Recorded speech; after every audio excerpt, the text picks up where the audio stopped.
अगर आप भी चाहते हैं मनीष म्यूजिक भोजपुरी के वीडियो सबसे पहले आप तक पहुंचे तो लाल बटन के दबाकर चैनल को सब्सक्राइब जरूर करें और साथ में बेल आइकन को दबाना। बोला बोला छठी मैया की। Presented by Manish music Bhojpuri Gaya.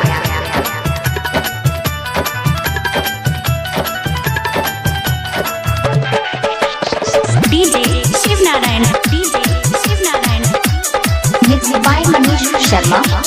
Park देवे जहाज भौजी नाट के अंधहरिया में नाट के अंधहरिया में नाट के अंधहरिया में छठी मैया के दर्शन करिया 4 बजे बोरहरिया में छठी मैया के दर्शन करिया 4 बजे बोरहरिया में छठी मैया के दर्शन करिया 4 बजे बोरहरिया में। शिवनारायण मनीष म्यूजिक भोजपुरी गया स्टूडियो बाजार। Mix by Manish Sharma.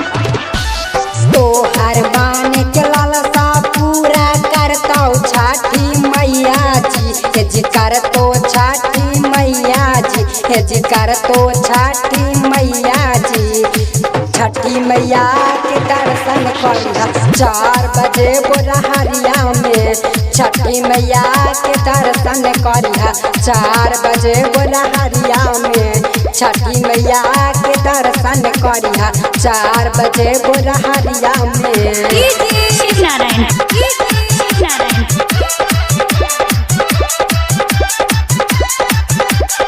Manish music Bhojpuri Gaya studio बाजार। Mix by Manish Sharma.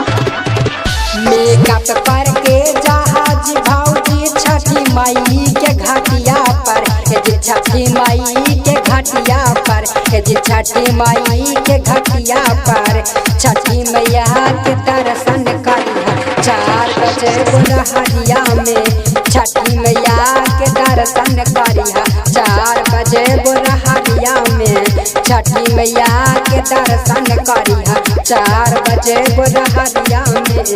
DJ Shivnarayan mix by Manish Sharma. हीरा धड़कन में उठाई तई माथे पार दौड़वा जी माथे पार दौड़वा जी माथे पार दौड़वा जी छठी मैया के दर्शन करिया 4 बजे बोरहरिया में छठी मैया के दर्शन करिया 4 बजे बोरहरिया में छठी मैया के दर्शन करिया 4 बजे बोरहरिया में। मनीष म्यूजिक भोजपुरी गया स्टूडियो बाजार।